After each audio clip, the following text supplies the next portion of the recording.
What if Russell Wilson leads the Denver Broncos offense to be the top unit in the entire league in 2022? What would that do for the team? What would it do for the offense in general? And how might they be able to accomplish that? Plus, we take a look at our projected offensive line and we talk about our offensive sleepers and breakout players on today's brand new episode, Locked on Broncos. You are Locked on Broncos, your daily Denver Broncos podcast. Part of the Locked on Podcast Network. Your team every day.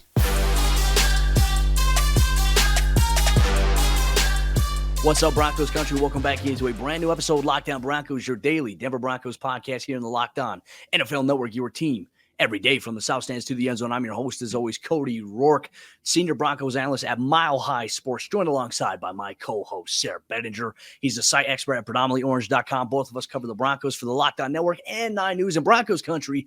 Mile High, salute to you. Thank you so much for making Locked on Broncos your first listen of the day, every single day for your daily Denver Broncos news, content coverage, free and available everywhere you get your podcast in audio format, or if you're watching us here on YouTube in 4K, make sure you do us a favor, hit that subscribe or that follow button so you never miss out on a day's worth of Denver Broncos news, content, and coverage. Sayre, my friend, very excited to see the Broncos back on the practice field. Obviously, they had OTAs on Monday, and media availability on Tuesday. But I think more importantly, I wanted to play a little bit of a game. What if Russell Wilson leads this Denver Broncos offense to the top offensive unit in the entire league here this upcoming season?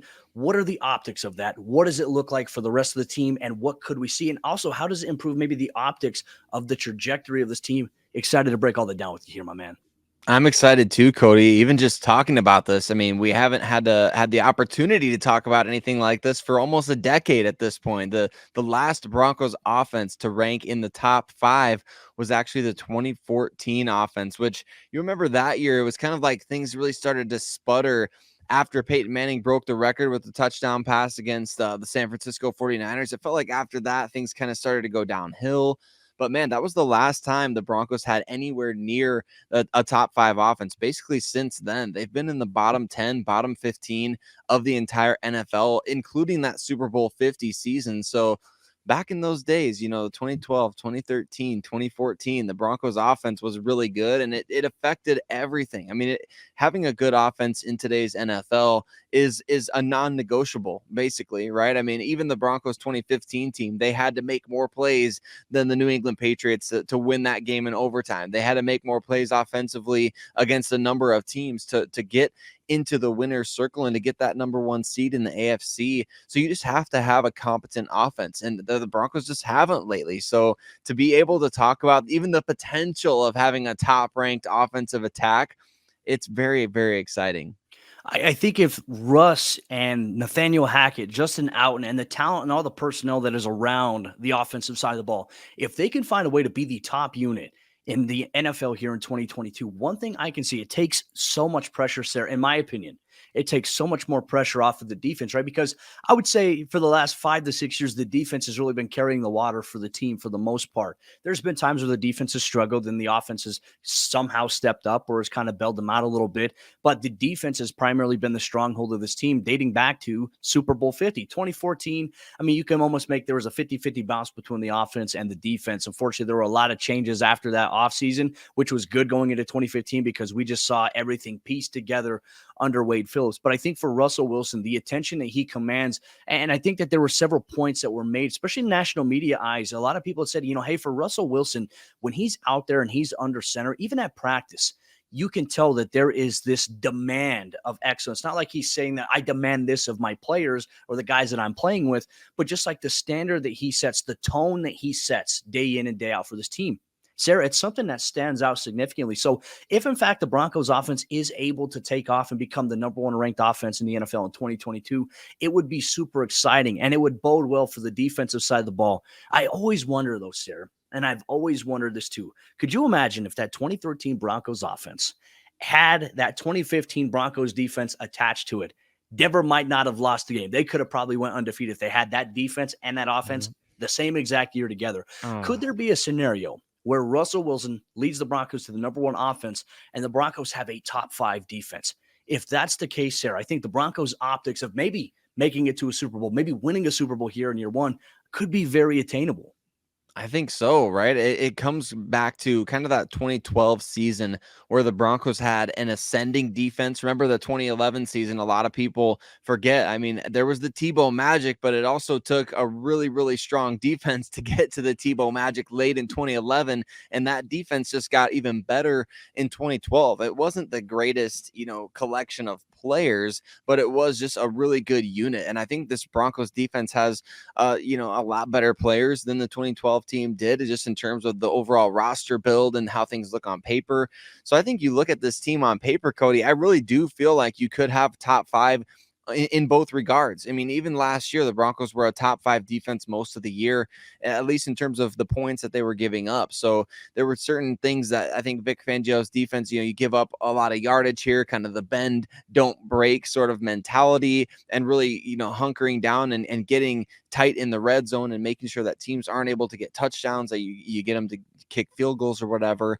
But I do feel like this defense and offense together, they have an opportunity to really be like that 2012 team, which I think if we look back, a lot of people like to say, it wasn't the 2013 team, the team that made it to the Super Bowl against Russell Wilson and the Seattle Seahawks. That was really the team that, we know that was the team that could have, should have won a Super Bowl. It's really the 2012 team, isn't it? The team that had a top, I think it was the second overall offense in the league in terms of points scored, and one of the top defenses as well. People look back at that team and the fail Mary is what I'm going to call it, against the Baltimore Ravens.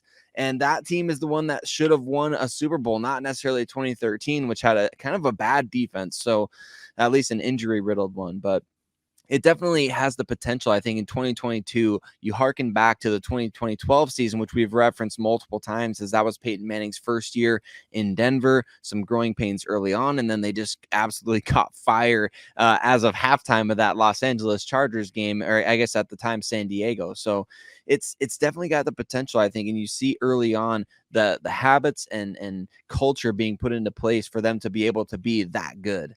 Could history repeat itself, but this time in 2022, can the Broncos right the wrongs of the 2012 team 10 years later? Sayre, that is an intriguing storyline I'm hoping to follow. I hope becomes a reality for this team here this upcoming season. But coming up here in just a moment, both Sayre Bedinger and myself, we're going to give our offensive breakout and sleeper players that we have chosen respectively for this upcoming season, and we are eager for yours as well. So we'll give that coming up here in just a moment. But before we do that, let me tell you about the sponsor of today's episode of the show. It's our good friends over there at Athletic Greens, and AG1 is game-changing, folks. For me, I've changed my lifestyle regimen. I diet, I eat healthy, I exercise a lot. But one thing that has really helped me out was the AG1. In the morning, I wake up, I pour 12 ounces of cold water into the bottle that they sent me, and then I pour 1 scoop of AG1 into my water bottle. I shake it up and I consume it. Over 75 plus vitamins and minerals that are essential for focus, concentration, and more importantly,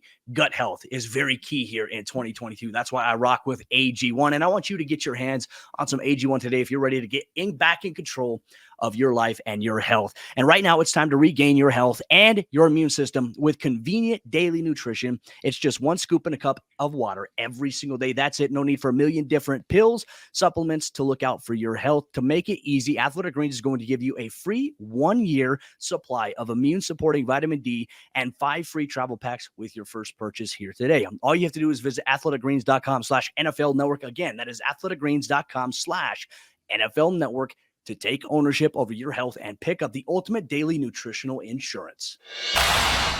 As we jump into the second half action on today's episode, Locked On Broncos. Once again, Broncos country, thank you so much for making Locked On Broncos your first listen of the day every single day. We appreciate you so much for taking time out of your day to listen to Sayre Bedinger and myself talk all things Denver Broncos football, and we'd love to get you involved in the discussion as well. So make sure you tweet us on Twitter at Cody Roark NFL, at Sayre Bedinger, at Locked On Broncos, or if you're watching us on YouTube, make sure you drop a comment down below. Make sure you like this video for the algorithm as well. But Sayre, continue on today's episode of the show. One of the things that we are going to discuss today, who are our offensive breakout sleeper players coming into this season? I know it's a little early, but it's great to get these projections ahead of time.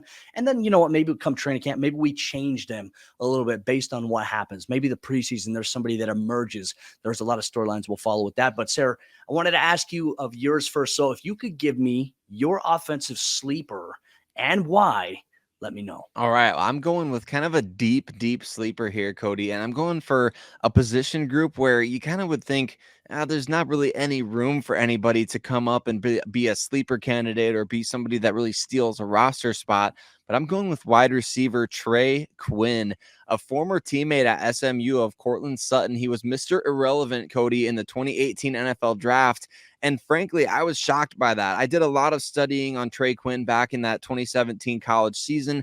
Really loved what he put on tape, really impressed by the things that he was able to do out of the slot and making plays downfield, making plays after the catch, doing some good work in the punt return game as well.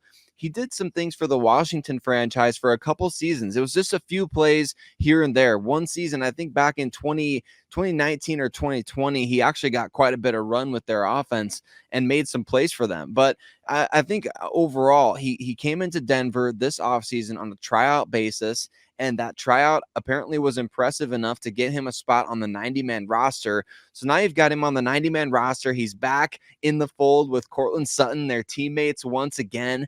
And I just feel like there's something interesting about him. The fact that he has prior NFL experience, he's actually played in a lot of regular season games. The fact that he can do that, the fact that he can contribute as a slot, he can make plays after the catch, he can play on the outside, he can play, he can do a lot of different things for you. I just feel like he's a really intriguing weapon for the offense. You just never know. Like you mentioned, training camp comes about, preseason comes about. These guys get an opportunity to work with Russell Wilson. You never know which ones Russell Wilson is really going to start favoring. So to me, kind of like Trey Quinn, maybe he's like a 6th or 7th receiver on the roster, but I think that's the kind of guy that, hey, he could come out and have a really strong camp and really impress and maybe force the Broncos to, how do you cut a guy who makes plays every single day? I kind of feel like he could be that guy for them. Well, I mean, like you said, too, there's also the scenario if he's making plays, kind of what Trinity Benson was doing. Maybe trade him for some draft capital. Right. As George Payton has said, hey, we are definitely going to acquire more picks going into next year's NFL draft. I like the mentality that George has. Trey Quinn, very interesting there. He could be like that Andre Caldwell type player, that kind of guy that, nobody expects to get run, but when he gets run, he makes plays, and he's done that so far. I've seen his career with the Washington Commanders. But who's your breakout player on offense this upcoming season? Well, I'm kind of going basic with this one. I went with a deep sleeper, Cody, for that category, and for breakout player, I'm going with Albert Okwuegbunam. And I think right now the pendulum is really swinging. Like, we've been talking a lot about Greg Dulcich lately, so the pendulum is really swinging away from Albert O, which I don't know. I don't know what to make of that. Are things really trending right now towards Greg Dulcich being that number 1 tight end in Denver, which would then make this look like a cold take more than a bold take eventually? But I do think Albert O is really primed and poised for a big role this season if he wants it. He's got to go out there and make the plays in camp. He's got to go out there and make the plays in preseason and do all these things and really establish himself. But I feel like he's got the opportunity to be a big time breakout player. We've seen him make a number of plays. We've seen snips of what he can do. Now it's time for him to go out there and be a tight end 1 in the NFL. Like, I think we all thought he was capable of being, even as a 4th round pick back in 2020, that 2020 draft. I feel like a lot of us thought, man, he's got the skills, he's got the traits, he's got the size, he's got the playmaking ability. And now that we've seen samples of that, I feel like the opportunity is just right there for him. So I know those are my 2 guys, sleeper and breakout candidate, Cody, but I'm interested to hear what you think in terms of who you think is a sleeper, who you think is going to break out this season. Well, I think for the Broncos, my sleeper player too, and like sleeper doesn't necessarily have to be a guy who's going to emerge and all of a sudden just rack up yards and massive amount of production. But we talk about impact. Sleeper could be impact, a guy that you need to move the needle a little bit at times. For me, I'm going to go with Eric Saubert at the tight end position because obviously, as we talked about the connections on the coaching staff with Saubert and obviously Justin Outen knowing each other very, very well. One thing that stands out to me about Eric Saubert, outside of him being mentioned about his run after the catch ability by Russell Wilson, by Nathaniel Hackett on Monday's OTA press conferences, the thing that stands out is that they brought him back after the fact, that they did draft Greg Dulcich. So Sayre kind of tells me that maybe Saubert is the guy that they really want. I know they signed Eric Tomlinson in free agency to a 1-year deal. He could possibly be cut. So if the Broncos' 3 core tight ends are Albert O, Greg Dulcich, and Eric Saubert, Sayre, I would take that. I would value that highly as my 3 tight ends when we run 13 personnel. I think you get the perfect combination of guys who can get open, catch passes, and also block with those 3 guys right there. So for me, I'm going to go with Sauber. Going back to what I said, it doesn't necessarily have to be a guy that's going to get 500 yards. Sauber could be a sleeper guy, Sayre, and he could have maybe 250 yards, 300 yards, but let's say 4 or 5 touchdowns. That to me is a little bit of sleeper, under the radar, maybe a red zone target in certain personnel packages. For me, I'm going with Sauber as my sleeper. But my breakout player, Sayre, and don't think this will come as a surprise to anybody, I'm going to go with KJ Hamler here. And the reason I say that is while everyone's been hyping up, and look, we're certainly excited about Cortland Sutton, Tim Patrick, Jerry Jeudy, and the rest of this offense here, KJ Hamler has really been this one guy that Russell Wilson, Sayre, has hyped up so much this offseason. George Payton, this coaching staff, Nathaniel Hackett, they have mentioned KJ Hamler specifically as somebody that they believe can be game-changing to what they want to accomplish on the offensive side of the ball. And for KJ, he's really trying to learn that Tyler Lockett role that he had in Seattle. Obviously, the familiarity there with Russ, and I think a lot of it will be the deep ball game. And Sayre, we saw it in preseason last year, his ability to get behind defenses and even in joint training camp practices against the Vikings. What did he do all training camp, all preseason long? He got behind defenses and he was a problem for them, and it opened things up underneath for other guys. I think KJ Hamler could have a massive, massive impact this season. He is going to be my breakout player for the Denver Broncos offense here in 2022.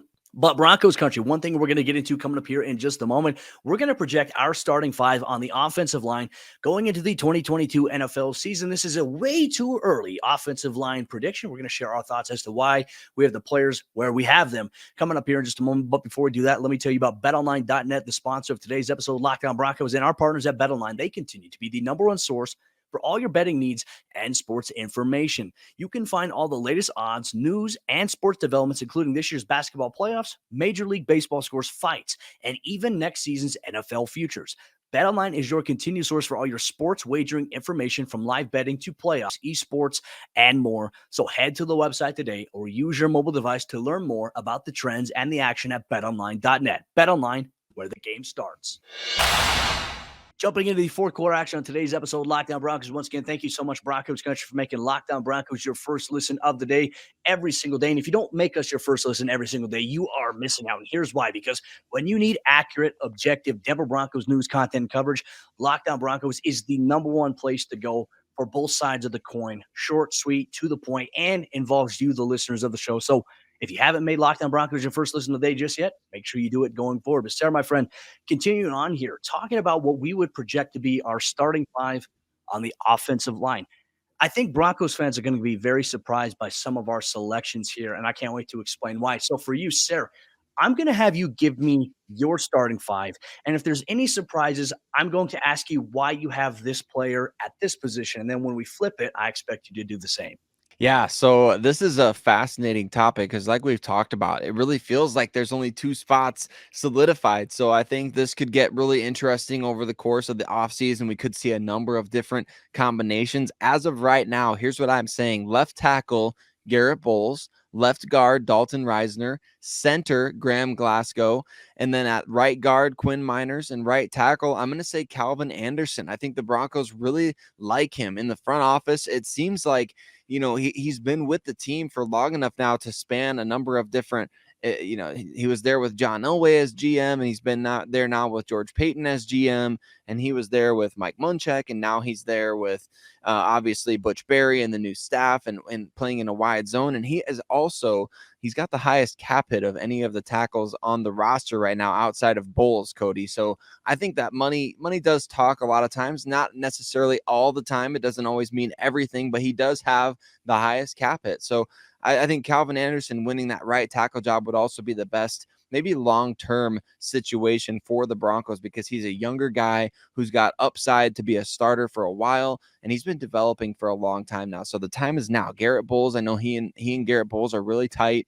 And then I think the biggest surprise, honestly, from this list of mine, Cody, could be keeping Dalton Reisner as the starting left guard. It feels like everything is really just trending away from that being the case this year, but I'm a firm believer that Reisner had his best season back in 2019 as a rookie playing in the zone offense under offensive coordinator Rich Scangarello. So I feel like this is an opportunity here. You get a guy like Dalton Reisner playing in the wide zone offense. I hope it's a better fit for him, and I hope that he can seize this role, because how disappointing would it be to see him be, for lack of a better term, or lack of alternative terms, to see him benched this offseason. I would just hate to see that, but I think it is a possibility, right? There's other guys that could step up, and I know, for you, that could be the case on your projection as well. Yeah, and I'll say one thing. One thing I was kind of surprised at, looking at your starting, like at center, you have Graham Glasgow. So you believe that he will dethrone Lloyd Cushenberry at the center position? I think that's a possibility. If those two are competing, we talked about this before. Lloyd Cushenberry seems to be taking the majority of the snaps at center with the first offense, here in OTAs. But I think with Graham Glasgow, he's a veteran player. He played well at the center position when he was with the Lions and asked to do so. I just think you want your best 5 out there. And if Glasgow can stay healthy, I feel like he's got to be one of the best 5 the Broncos have, right? At least on paper. So I feel like that's kind of the one spot where he fits in right now. If not at right guard, maybe he does fit in at the left guard spot too, Cody. We know that he can play all 3 of those interior spots. So maybe that's another option for him if Cushenberry really steps up at the center. So I think that's definitely a possibility as we go into the offseason, that we see him now moving from the right guard position where he's started the last couple seasons in Denver, moving inside to the center spot. I wouldn't be surprised if that does happen. I'm going to give my starting 5 that I'm projecting right now. It's way too early. And folks, I do want to make things clear. Sayre and I, right now, this is our way too early projection. Once we get to training camp, we're going to do another episode. We're going to do another discussion about this, and we'll see if anything changes at all. But my starting 5 will be obviously Garrett Bowles at the left tackle position. Probably one of the bigger surprises here. I've got Billy Turner coming in at left guard, Sayre. And I think for Broncos country, you'd be like, yo, what the heck, Cody? Why are you putting him at left guard when he was brought in to be a right tackle? Here's the thing. Billy Turner, primarily before becoming a tackle, was in a guard. He was a guy that could swing there. But maybe in this offense, and from what I'm told, there are some rumblings, though, Sayre. There are some rumblings that Billy Turner is actually in consideration to be the Broncos left guard. Like, he and Dalton Reisner and Atani Muti will have competition there. Not only will they have competition there's competition at the right tackle position. So for a guy like Billy Turner, he's in line for maybe 1 or 2 spots on the offensive line. Things are up for him, possibly. But I like this move in a sense because I feel like it gives the Broncos way more versatility, especially with Billy Turner's ability to step wide, sideline to sideline in this outside zone scheme. Garrett Bowles, Billy Turner together, they're close buds as well, and they've been training with Matt McChesney as well. There is that, but Billy Turner has for a while. Then I've got Graham Glasgow, like you, at the center position. I feel like for him, he might be a little bit more solidified there, obviously, as he and Lloyd Cushenberry continue to compete. And then at right guard, Quinn Minor's penciled in there, right tackle, Calvin Anderson. I think for the Broncos, and the way that I based this right here, Sayre, was completely based off of athleticism and flexibility, versatility, being able to step wide. Guys who have a little bit of jet in their rear end, as my old offensive line coach would say, like my head coach, he would say to the offensive lineman that you got to get a jet in your rear end to be able to get going. These guys all have the ability to step wide, to pull if need be, to get to the next level. And I think for the Broncos, that's what they're aiming for with Russell Wilson as their quarterback. This is my projected starting 5 here for the Broncos offensive line in a way too early offensive line prediction. And Broncos country, one thing that we want to know, who do you project to be the starting offensive line here in 2022? Give us your answers in the YouTube comment section down below, from left tackle, left guard, center, right guard, right tackle, and we'll obviously react to it as well. We'll respond and share our thoughts. Let us know what you thought about today's episode of the show. Do us a favor, hit that like button. Make sure you're subscribed or follow so you never miss out on a day's worth of Denver Broncos news content coverage. And once again, Broncos country, thank you so much for making Locked On Broncos your first listen of the day every single day. With that said, tomorrow's episode of the show, we're going to focus on our defensive breakout players and defensive sleepers, all in tomorrow's jam-packed episode, Locked On Broncos.